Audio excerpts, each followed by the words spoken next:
Il s'agit de maladies respiratoires aiguës. Et ce sont tous les agents pathogènes qui font cela, ils sont dedans. Les coronavirus ont toujours été impliqués avec 5 à 15%. On peut le calculer. Les coronavirus ont toujours été co-responsables de notre grippe. En général, il ne s'agit pas d'un seul type de virus, mais généralement de 2 ou 3 qui en profitent et se multiplient ensuite. Les coronavirus sont souvent socialisés et nous rendent malades en même temps que les autres virus. Si vous ne regardez que les coronavirus et que vous n'avez le test que pour ce type de virus, vous ne pouvez évidemment pas juger les autres. Et en fin de compte, on ne peut pas dire quels virus étaient les plus graves et ceux qui causaient le plus de symptômes. Alors, ça devient très clair maintenant. Il a d'abord été appelé le nouveau coronavirus et maintenant il est appelé Covid-19. Il a reçu un autre nom. L'ont-ils obtenu à partir de cette famille générale de coronavirus? Est-il différent ou ne peut-on pas le distinguer du tout? Kann man es gar nicht unterscheiden. Stellen Sie sich mal vor. Vous savez, imaginez la situation suivante. Je vais l'expliquer à l'aide d'un exemple très simple. Vous avez une très grande route avec beaucoup de voitures. Elles font donc des allers-retours sur 4 ou 6 voies. Et vous fermez les yeux et laissez 1 millier de personnes traverser la route les yeux bandés. C'est dangereux. Alors disons, 100 personnes mourront dans la circulation routière. Et vous comptez cela, puis vous mesurez que chaque année ou chaque fois que vous recommencez, tant et tant de personnes mourront à nouveau. C'est aussi un peu comme la grippe. C'est dangereux en cette période de l'année. Mais jusqu'à présent, nous ne nous sommes pas souciés de savoir si ces personnes sont écrasées par des camions, des motos, des voitures, des breaks et par quel type de voiture. C'est ce que nous faisons avec les virus maintenant. C'est dangereux pendant la saison froide. Et il y a beaucoup de virus différents, comme il y a différentes voitures sur cette route dangereuse que vous feriez mieux de ne pas traverser. Et cela n'a pas vraiment d'importance. Car s'il y a plus de place pour un type de virus, ou si nous éliminons un type de virus maintenant par la vaccination, comme nous le faisons pour la grippe, alors nous avons vu qu'il y a plus de place pour les autres virus. Et puis le danger n'a pas changé, il reste le même. En d'autres termes, ce n'est pas nécessaire et cela nous distrait énormément de mesures beaucoup plus importantes, si nous nous occupons maintenant des différents types de virus. C'est ce que font les virologues, ils en vivent.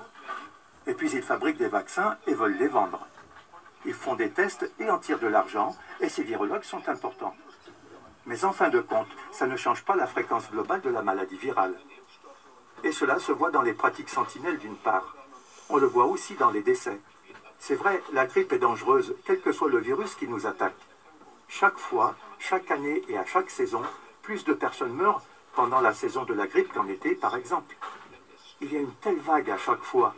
Et la surmortalité de cette année n'est pas plus importante que celle des années précédentes.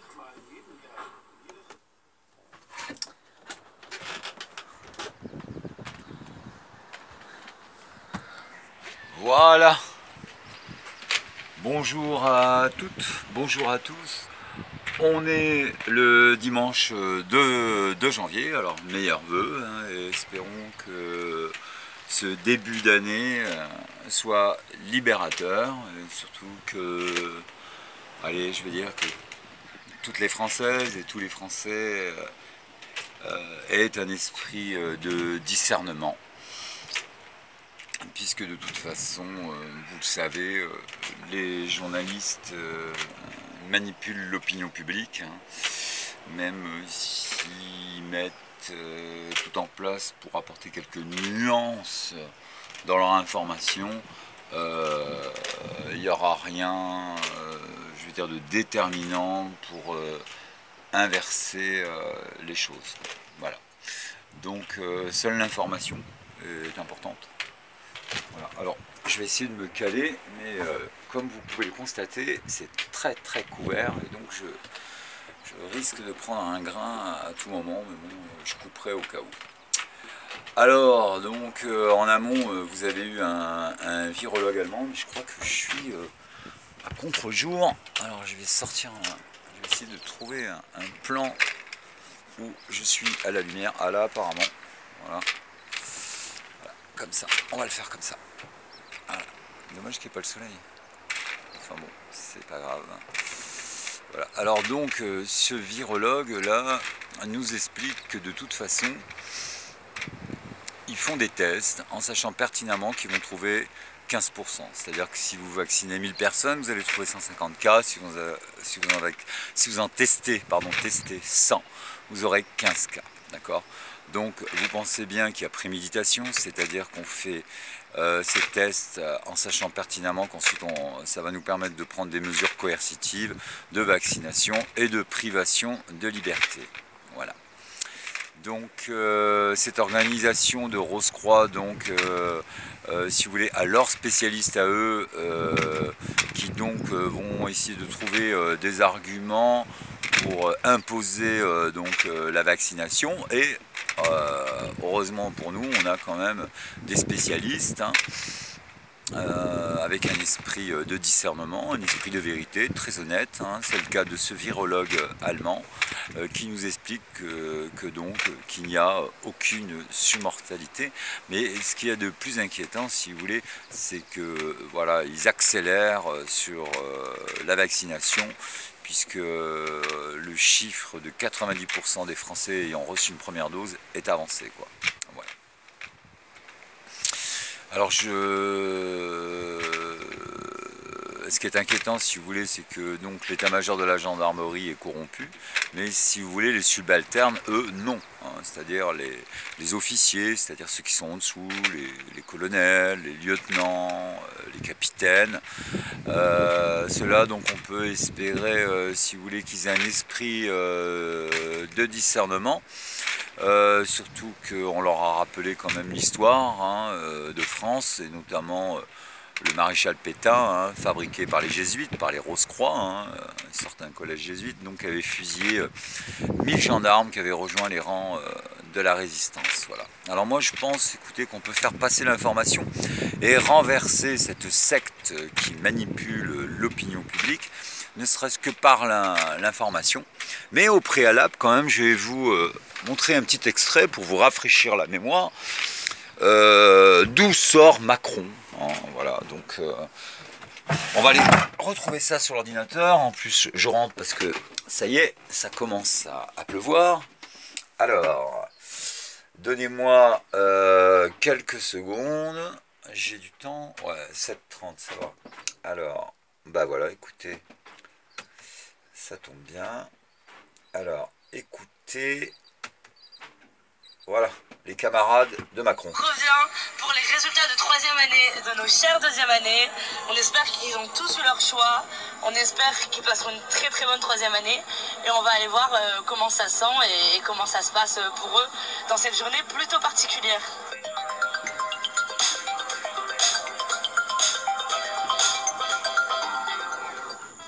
Donc je suis avec Xavier, en 2e année, qui vient d'avoir ses résultats. Où est-ce que tu pars en 3e année, Xavier? Je pars en Côte d'Ivoire. Je pars à Hong Kong. Alors l'année prochaine, je pars à Boston dans le Massachusetts, à Tufts.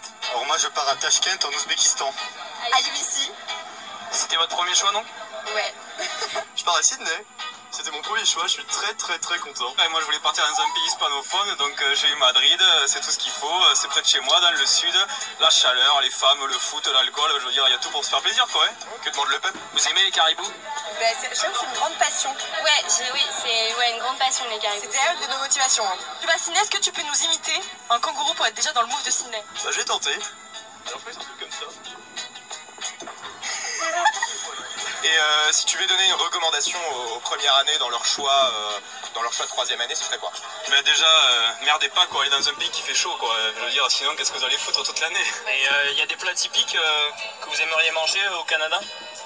Bah, moi, j'ai des exemples d'un restaurant qui s'appelle Burger King. Je rêve de l'explorer. Voilà. Bon, je crois que ça va suffire, non? Voilà, donc les cannibales là, elles rêvent voilà, de manger leurs morceaux de cadavre. Il faudrait juste qu'elles se regardent dans le miroir et qu'elles découvrent qu'elles n'ont pas de crocs ni de canines, hein, comme les chats, les chiens, les loups. C'est en vérité le cerveau reptilien qui aime le sang. C'est lui, le cerveau instinctif, hein, que Abory et MacLean avaient mis sur la table, quoi, qui est habitué aux morceaux de cadavre, à la charogne, Voilà, alors que notre dentition est dépourvue de crocs, mais bon, apparemment, il faut un certain temps pour que l'homme prenne conscience, surtout que la science nous dit que il faut 48 heures de digestion pour 50 grammes de viande, de morceaux de cadavre, pardon, alors que 200 grammes de poisson, je crois que c'est 6 heures, 5-6 heures, quoi. Donc on n'est vraiment pas fait pour... on n'est pas des carnivores, on n'est pas des prédateurs, on n'est pas des fauves, quoi. On est des êtres humains, quoi. Voilà. Voilà, donc ça c'était en passant, mais bon, donc vous avez écouté les camarades de Macron, de tous les autres, hein. Donc ça c'est la structure des Rosicruciens, hein, Sciences Po, voilà, tous sortent de là, Salamé en journalisme, par exemple dans le journalisme c'est Salamé, Delahousse, oh, il y en a eu tant d'autres, je veux dire, qui sortent de Sciences Po, de la conférence Olivain, voilà. Alors leur mot d'ordre, hein, vous l'avez entendu, hein, c'est pas mon langage, hein, c'est le leur, hein, ne merdez pas. Voilà. Hein, allez dans un pays où il y a de l'alcool, où il y a du sexe, où il y a de la crétinisation. Voilà. Alors écoutez, moi je suis quelqu'un, si vous voulez, qui me respecte. Voilà, j'ai une dignité quand même et une mémoire pour mes ancêtres. Je refuse d'être dirigé par des porcs ou des serpents, comme vous voulez, et ça c'est un refus. Et là je m'adresse directement donc aux officiers donc, de la gendarmerie, de la police, c'est-à-dire les lieutenants-colonels, les capitaines, puisque l'état-major, les généraux sont, la tête est vérolée, ils sont sous ordre. Quand vous entendez donc les explications de ce virologue, et quand vous entendez donc les motivations de votre élite, excusez-moi, mais de quel côté vous penchez là? Qui vous écoutez, s'il vous plaît? Parce que je trouve que quand même ça devient grave, quoi. On devrait avoir une garde républicaine qui veille au grain et qui soit là uniquement pour servir la loi, comme le lui rappelle l'article 12, elle est au service de tous. Voilà. Donc il y a des citoyens qui tentent d'informer la population, et ça rentre dans le cadre de l'article 11, hein, la liberté d'expression. De toute façon, vous pouvez l'entendre, hein, si personne tire l'alarme, bon, bah, écoutez, on ne pourra pas éteindre l'incendie, quoi. Voilà.